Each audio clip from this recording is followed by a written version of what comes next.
Hi, today we are going to talk about the critical thinking in nursing practice. So these are the learning outcomes. By the end of this topic, you will be able to differentiate between thinking and critical thinking. Next, to describe the application of critical thinking in each stage of the nursing process.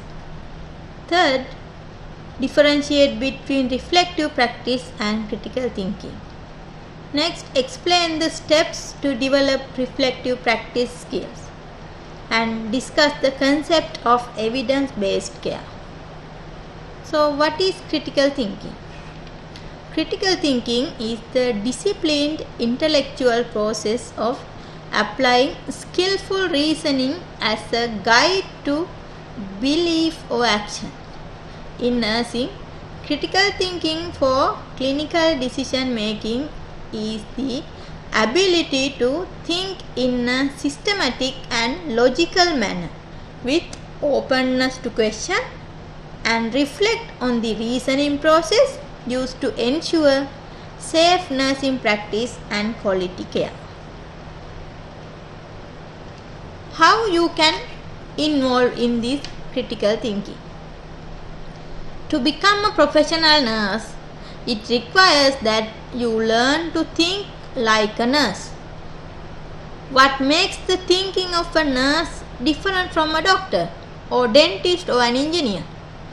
It is how we view the client and the type of problems we deal with in practice when we engage in client care. To think like a nurse requires that we learn the content of nursing, the ideas, concepts and theories of nursing, and develop our intellectual capacities and skills so that we become disciplined, self-directed critical thinkers. So why critical thinking? As a nurse, sometimes you need to make decisions, especially when the doctors are not around, and also regarding the critical life situation. Sometimes you will be alone, or sometimes you will be the most senior nurse who need to take decisions or who need to take initiatives on patient care. So it is very important, this situation. Nurse take care of the patient throughout the day, spend more time with them, makes them as comfortable as possible and ensures they get what they need. These are the responsibilities of a nurse. Therefore, critical thinking plays an important role in the nursing profession. So, we'll see thinking and critical thinking. What is different? Thinking refers to any mental activity. It can be mindless, like when you are daydreaming or doing routine tasks like brushing your teeth. Thousands of things can come into your mind, and it is passive. You don't need to spend much energy on that. But when it comes to critical thinking is controlled and purposeful. It focuses on using well-reasoned strategies to get the result you need. It is like thinking in a purposeful manner, thinking on a particular things, and it is active process. Basically, it helps in problem solving. And there are strategies to enhance or improve the critical thinking skills. First one, anticipate the question others might ask. Very simple. You have to think, if this situation happen, when the doctor comes, he will ask why. He will ask why you have not done. He will ask what is this happening. So you have to get ready to answer such kind of questions. And automatically you have to anticipate. You have to think what questions they will ask. And you have to get ready. Then you will not face any problem. You know how to answer. You know what kind of problems they will ask. And think out loud or write your thoughts down. Very simple. And ask what if questions. If it is happens, what you are going to do? Likewise, you have to question and paraphrase in your word. If any statements or scenario is there, you have to understand it in a very simple manner what is happening and make it your own words. And organize and recognize information. Ask someone else to look for flaws in your thinking. Sometimes you might be incorrect, so you have to ask from somebody else whether this way is correct, is this right, or what you think. Likewise, and revisit information. That is very important. You have to go through the previous things, what others have gathered, and turn errors into learning opportunities. The mistakes that you have done, consider those are the opportunities for you to learn and go ahead with the correct activities. Next, ask what else questions. So this has done, so what else to be done? So then you will be searching the issues. Next, ask expert their opinion. Ask why. All the time you have to have a questioning or inquiring mentality. Then compare and contrast. You have to compare with two different situations. You have to come into a conclusion that this has happened in that patient, but this has happened in this patient. You are own analyzing ideas and look for flaws, how it happens, the processes, and develop good habits of inquiry. Share your mistakes, they are valuable. Sometimes others can learn by your mistakes. And especially replace the phrase I don't know or I am not sure with I need to find out or let's find out. So this will give a kind of experimental activity, or you will be working towards that to identify the issues or the recognize the problem, anything. And as a nurses, the nursing process is a kind of base that we are going to deliver the care. Based on this nursing process, we will be delivering the nursing care. So steps, each and every steps, we need to apply this critical thinking to give better patient care. So there are 5 steps where we need to apply critical thinking.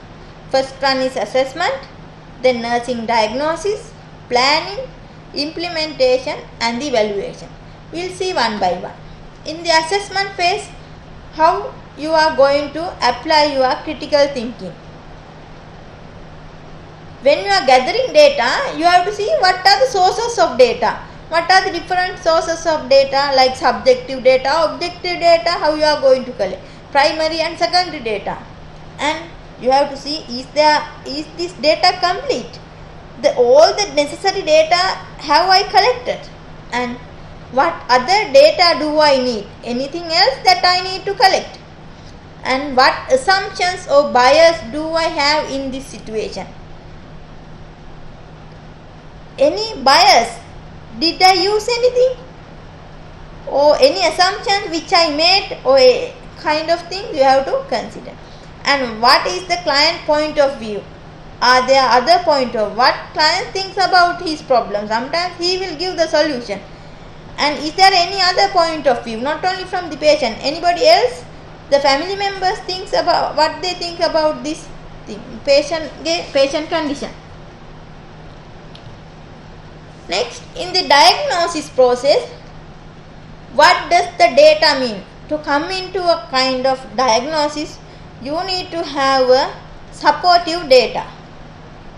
So you have to analyze what this data means. If the respiratory rate is 30, you have to understand what does it mean. Is it normal? And what else could be happening with the respiratory rate of 33? Anything else is happening. Is that patient is breathing normally?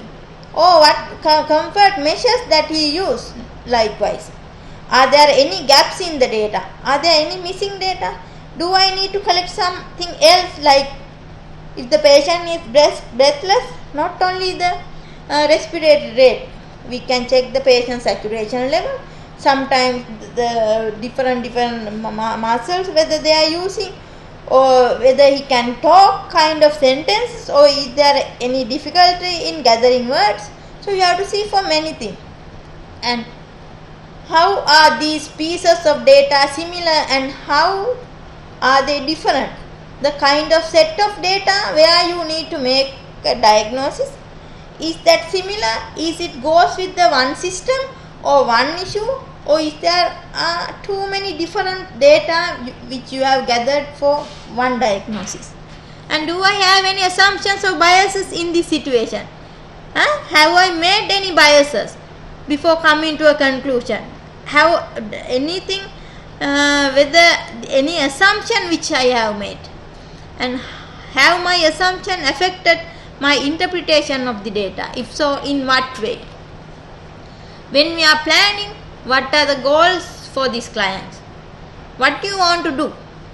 And what do I want to accomplish? How you are going to do the things? And how are my goals related to what the clients want to accomplish?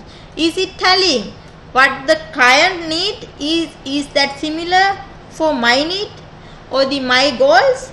And what are the expected outcome? At the end, what you are going to expect? And what interventions are to be used? What kind of different activities that I am going to perform to achieve my goal? And what are the most critical steps in this intervention? There are many activities, many interventions. So what is the best suitable one? What is the most time consuming one? Likewise, you need to differentiate.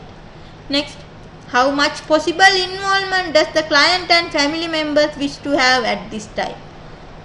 So when you are planning the care, it is very important to get the involvement of the patient and the family members. So ultimately, to have a good outcome, definitely it matters a lot. And implementation state, who is the best qualified person to carry out this intervention? Sometimes if it is needed the high skills and qualification, you need to find somebody who is competent on that particular activities. And what is the client current status? Is he fit to go ahead with that particular my intervention that to be carried out? Or can we position this patient into that particular interventions according to our wish? Like you need to consider. And how much I alter the intervention. If the patient is not able to give proper support according to the intervention that we are going to perform, how I am going to modify. These things you need to consider. And evaluation phase, what you need to do, what is the client response during and after the intervention, while doing and at the end of the activity or the intervention, how the client's response was. Is there a need to alter the interventions in any way? If so, how? Why? And is this the best option which I have carried out, or is there anything else I could have done?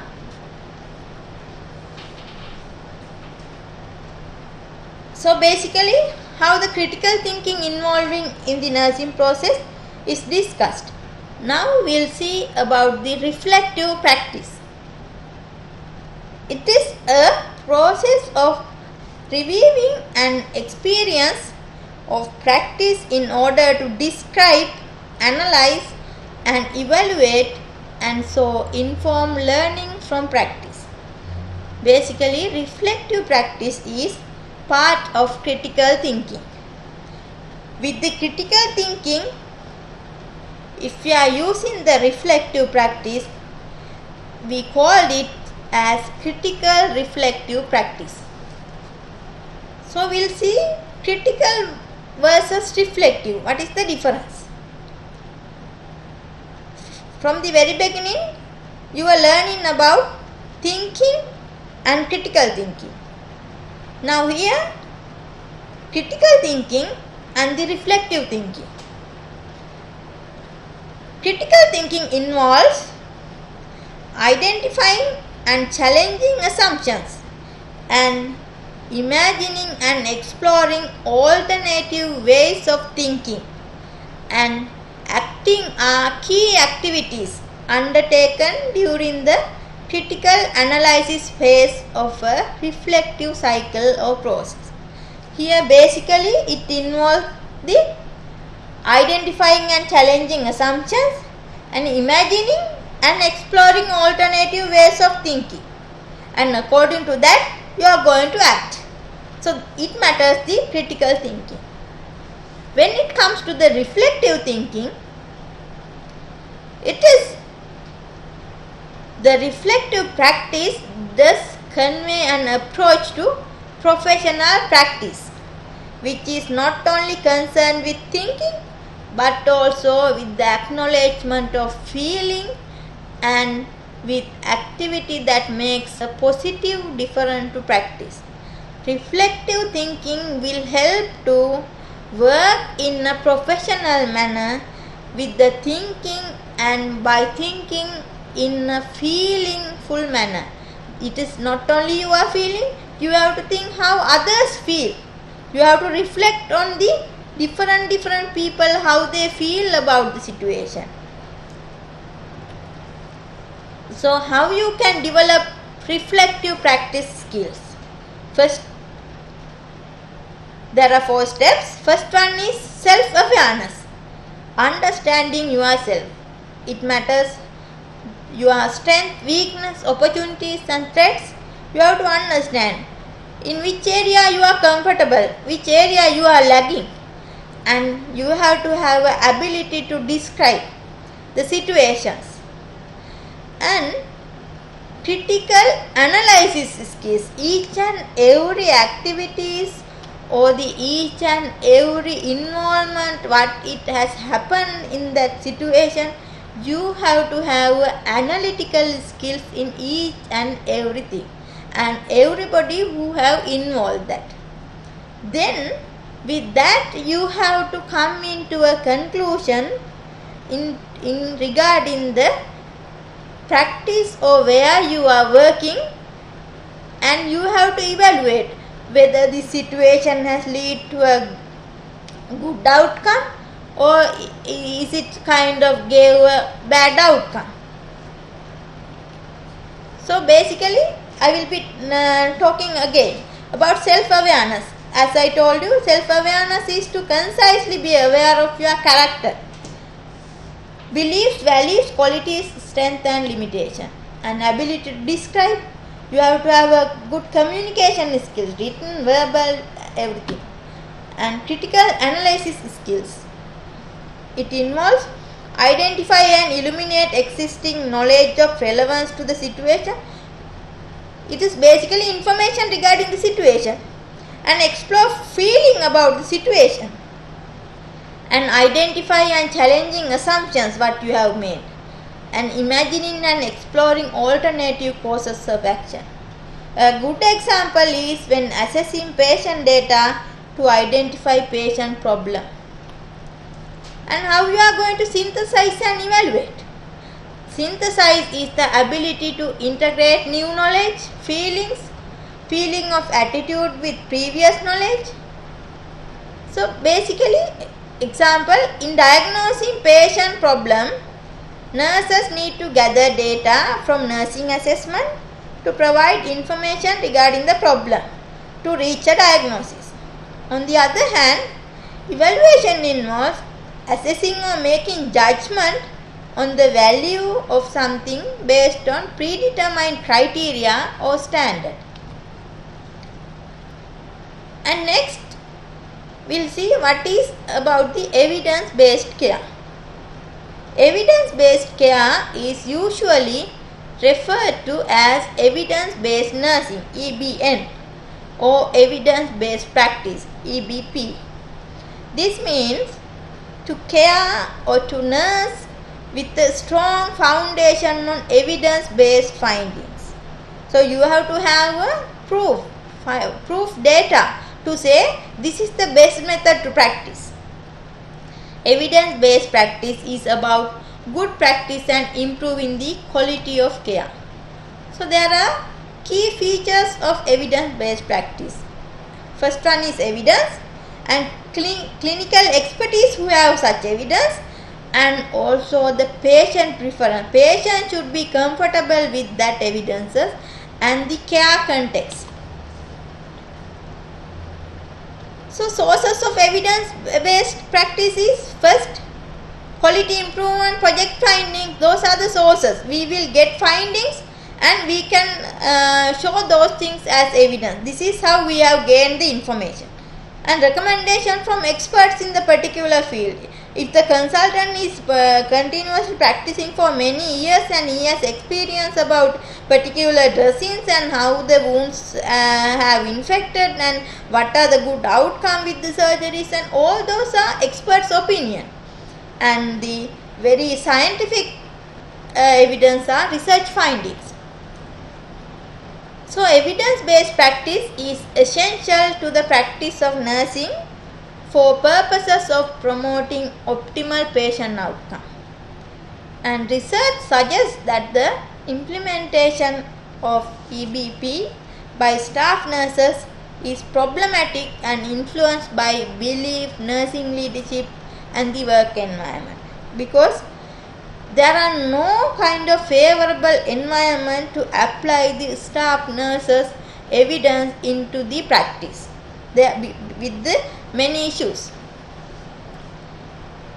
So there are models have given to understand this evidence based practice. To make it easy to understand, OLED have given a model. The aim is for the nursing educator or researcher and nursing administrators to cooperate and collaborate in facilitating evidence-based practice in nursing. So this model will help them to understand and apply the evidence-based practice. There are 3 phases of plan change. Basically phase 1, phase 2 and phase 3. Phase 1 is unfreezing. There, what are the activities that we can do? Building relationship and the diagnosing problem and acquiring the resources. And phase 2 is moving phase. With acquired resources, what we can do in this step 4? Choosing the solution with different people or different involvement. And step 5 can gain the acceptance to go ahead with the solutions. And refreezing, or else the phase 3, step 6 is stabilization of the evidence-based practice. So this is basically about the critical thinking and how we are going to apply it into a clinical situation. Thank you.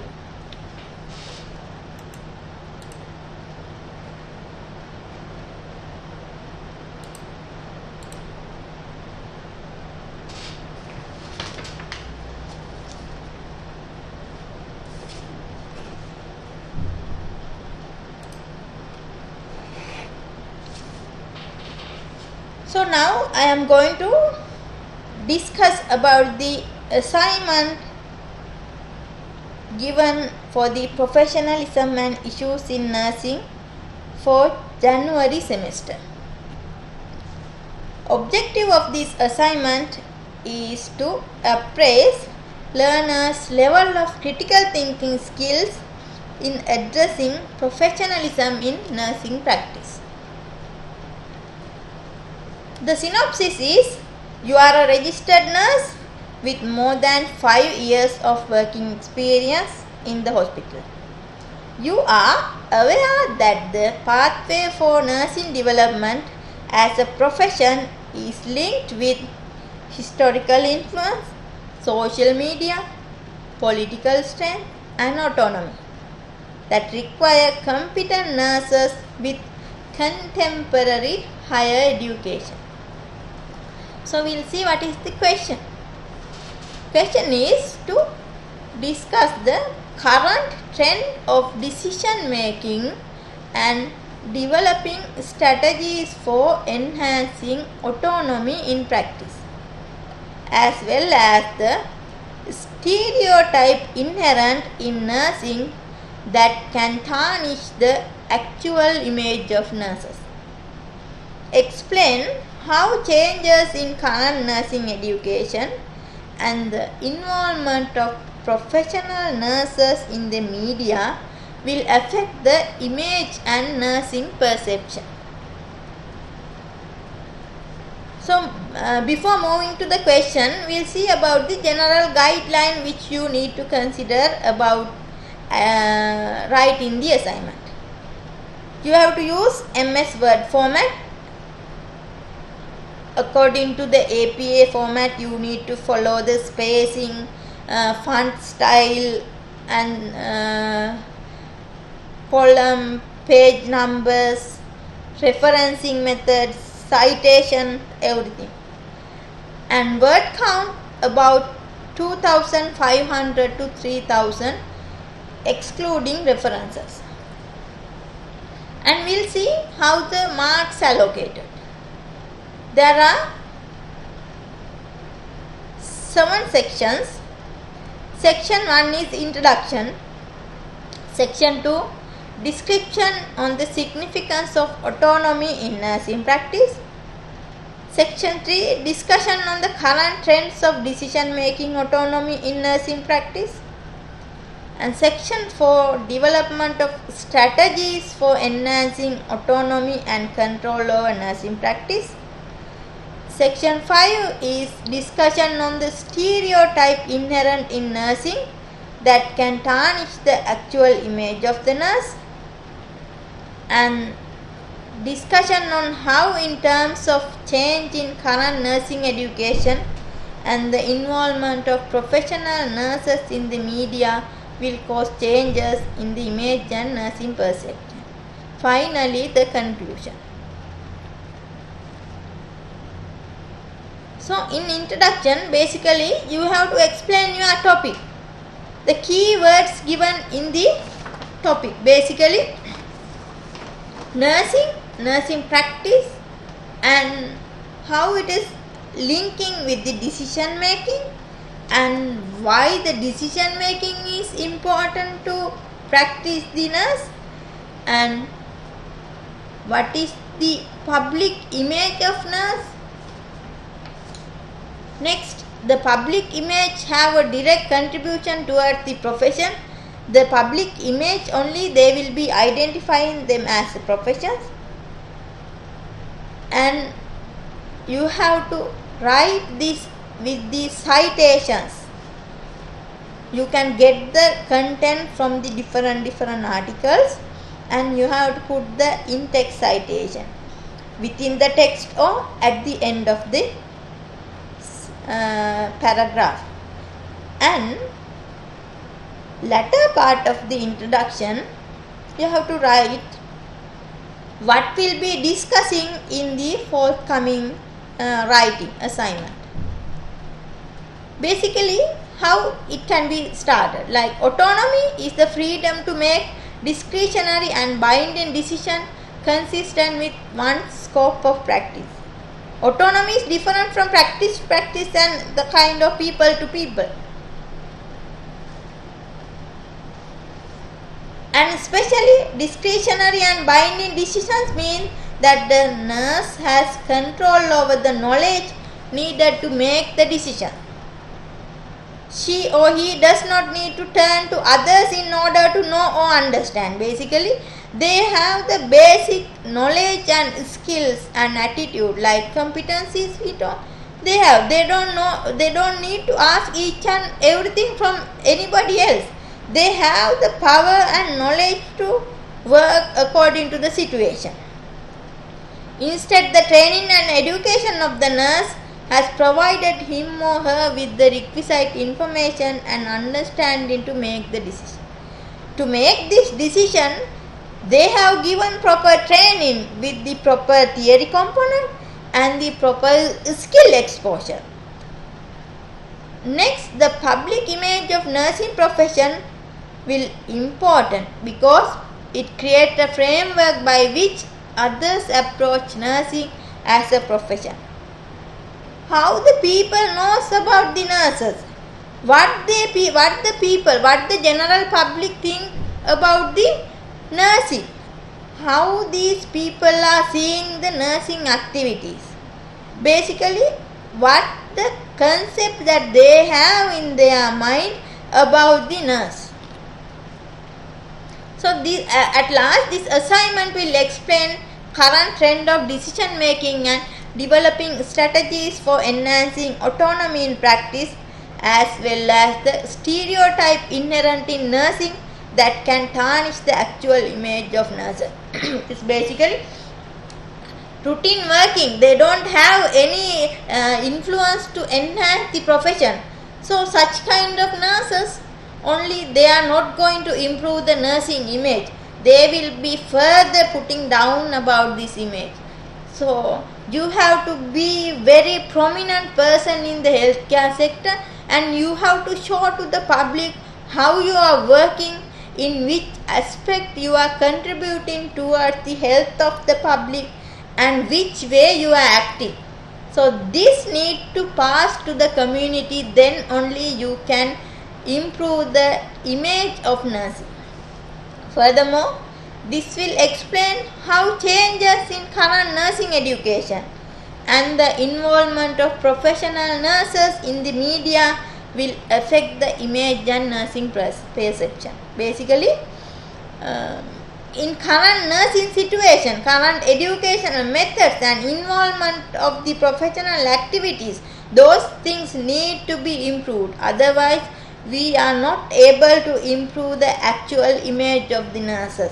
It is a hidden profession. Most of the time, public knows that nurse as a person who is giving injection, but nurse does more work behind the screen. So we need to show to the public, we need to maintain the strategies, or we need to have or adapt the strategies to show to the general public what work we are doing, what kind of people we are. So why this autonomy in nursing practice is important? You have to write into these subtopics about the importance of autonomy in nursing practice. So professional autonomy means having the authority to make decisions and the freedom to act or work according to one's professional knowledge base. According to the knowledge you have, knowledge that you have gained, you need to have a free environment to work. If it is not there, you are not autonomous. Even developing countries, we are not fully autonomous because we are depending upon the many other different healthcare workers. We are communicating, and sometimes we are working according to what others says. An understanding of autonomy is needed to clarify and develop the nursing profession in rapidly changing healthcare environment. And internationally, there is a concern about how the core element of nursing are taken care of when focusing on expansion and extension of specialist nursing roles. There are many expanded and extended nursing roles, like earlier staff nurse. When she is working in the community, we called her as a community nurse. But she can extend her practice and she can become a community specialized nurse. And activities she is going to perform, sometimes it differs from the area to area. Sometimes if the doctors are not there, she need to do more work related to that particular area. They need to identify the need of that particular area, health education, vaccination, sometimes giving some medicines and all those, assessing patient, referring to somewhere, those things need to be done. So they need to identify what is the things that needed and how we can influence to improve our extended and expanded roles. Here you need to explain each point why the autonomy is important for us as individual as well as professional member, as a team, and also in the aspects of nursing life. Next is current trend in decision making autonomy in nursing. Here you have to talk about what kind of trends now we have in the nursing profession. What kind of decision making autonomy we have now, and what are the different influences towards that. The development of new models of care might be invaluable in assisting with this challenge, as healthcare organizational forces determine the conditions under which nurses work. Studies have identified organizational culture and a lack of autonomy in decision making and change as contributing stressors for nurses. So automatically this autonomy, if we don't have the decision making autonomy, ultimately the staff will be under stress because they are not able to make decisions. They are the people who are carrying out the orders who kind of somebody else is giving. And especially now there are high demand for nursing worldwide. There are big demand for the nurses, and if they don't have this autonomy, they are not able to come into a profession or stay in the profession. And increasing aging population still increase the need for the nurses, and sometimes it is the need of specialty training towards how to handle the aging population is very important.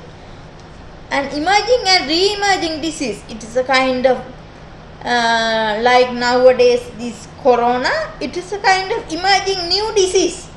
Similarly, re-emerging disease is a kind of disease which you have eliminated, and again it is coming into the world.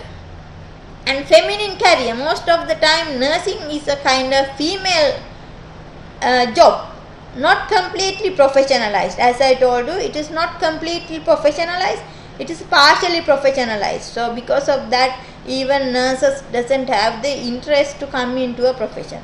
And less opportunity for CPDs. Unlike developed countries, in developing countries and low and middle income countries, it is kind of very less opportunity for them to participate for the CPD. Sometimes there are well established CPD programs, but nurses doesn't have time or they don't have proper support to go ahead with and participate. And even worldwide, less nurses and high workload. Turnover and conflict within the profession, and disunity and disharmony. And what are the strategies for enhanced autonomy in control over nursing practice? Nursing practice, it involved how you work, what kind of work you does, and how you are going to adapt towards that work. So in that work, you have to have an improvement in autonomy. You have to have a freedom to take decisions and go ahead with that. For that, there are many strategies, many activities you can go ahead with. So the value and contribution of nurses' autonomy and control over nursing practice in creating a healthy work environment, both in terms of nurse satisfaction and the quality and safety of patient outcome. Basically, need to prepare healthy working environment, professional cooperation with the health workers, rules and regulation, policy influence to go ahead with.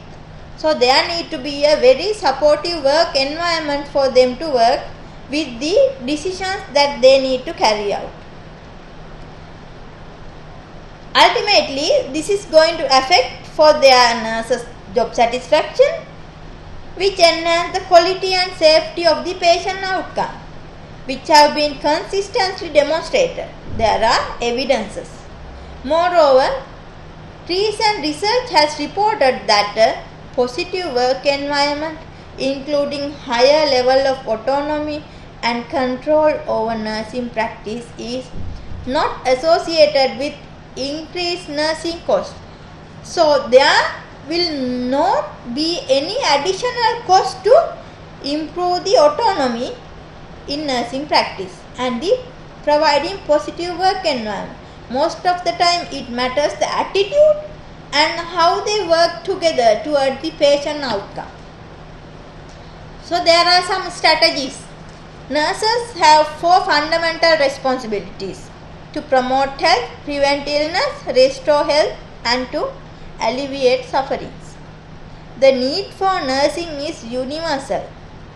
Inherent in nursing is respect for human rights, including cultural rights, the right to life and choice, and to dignity, and to be treated with respect. And nursing care is respectful of and unrestricted by consideration of age, color, creed, culture, disability or illness, gender, sexual orientation, nationality, politics, race or social status. So anybody should not have discrimination or unrestricted in these areas regarding the nursing care. Nurses render health services to the individual, the family and the community, and coordinate their service with those of related groups. Nurses are there worldwide. They will not consider about different people age, what the age matters, and their colors, and their different cultural needs and the cultural orientations, kind of nationality, which political party they work. So nurse will not kind of consider all those things when she is caring.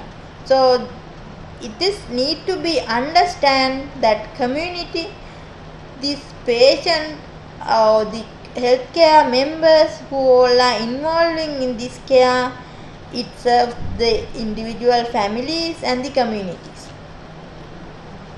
So how we can improve the autonomy?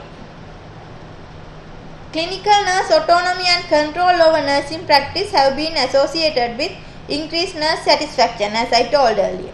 So clarify expectation about clinical autonomy. Need to ask what these nurses need, what they mean by autonomous, what kind of freedom they need, and enhance competence in practice. To enhance the competence in practice, nurse need to be more knowledgeable, nurse need to be more skillful, and they need to have a good appropriate attitudes towards their practice. And they need to identify what kind of need the patient have, community have, or what kind of expectation that the other healthcare workers have. And establish participative decision making. This is very important. When taking decisions about patient, the healthcare members who all are involving in the team need to give their opinions, and based on that opinion only you need to get the decision about the care. Enhance competence in decision making. Here we need to teach the nurses and all the members about the decision making technology, how you can take the kind of good suitable decision from decision. So competence in decision making is a skill that need to be improved. Next is enhancing and promoting role of nurse leader. There are many nurse leaders, but sometimes their knowledge, skills and practice is questionable. With the age of the experiences only they have achieved their leadership. And these kind of leaders will not support for the junior nurses or the staff nurses or the practicing nurses to be autonomous in their decision. All the time they will be guiding, supervising, and they will tell what to do and what not to do. So there is no space for the nurses to think and do, think rationally and do. And work upstream. You have to maintain or make the work list how those things need to be performed, in which way you have to go ahead with that. In this kind of situation happen, what are the things that you need to do likewise. So what is the stereotype inherent in nursing that can tarnish the actual image of the nurse? As I told you, nursing as a profession has been stereotyped throughout the history. It is same from the very beginning. And a common misconception is that all nurses are female. They consider this as female job and females need to listen for others. It is a kind of motherly profession and we need to look after the people and we need to go ahead with that without any arguments. So all the time oppression. So this misconception has led to the emergence of another stereotype that male nurses are effeminate. So, other stereotypes of nursing, angels of mercy, doctor's handmaid, all the time you have to follow what the doctor said. So, and nurses are there to make others comfort without considering the nurses' comfort or without considering their life. It is a kind of very sacrificable profession, and you need to describe about all those stereotypes of nursing. So, how current nursing education and the involvement of professional nurse in the media will cause changes in the image and nursing perception. Here, in this subsection, you need to describe how current nursing education and the involvement of professional nurse in media, how it will cause changes in the image and nursing perception with the evidences. You have to take the content from the different articles and you have to put the citation. In conclusion, here you have to write your own concept about the topics given in the assignment. How you think about the autonomy in nursing, whether it is sufficient or not sufficient, or what is your personal ideas, what are the things that you have experienced which hinders the autonomy, what are the factors that contribute towards the not making the nurses autonomous, and what is your opinion, what kind of activities that you can do to improve the autonomy. And you can compare with two different countries, how the developed countries have gained their autonomy and why the developing countries still we are in a kind of unautonomous profession, what are the barriers, how you can improve that. Those your own personal ideas you can communicate in the conclusion part. But you need to refer the articles related to subtopics given in the rubrics, sometimes 2-3 articles, and you have to get the extract from that particular articles or the journals, and you have to make a answer, unique answer according to your understanding level, and do the assignment as a unique one, but not copying the complete concept. You cannot copy, you can paraphrase. Write in-text citation as I told according to the APA format, and do not adhere only the given concept. It is basically a guideline. This is just guideline for you to have an idea about what to be done in your assignment. So thank you.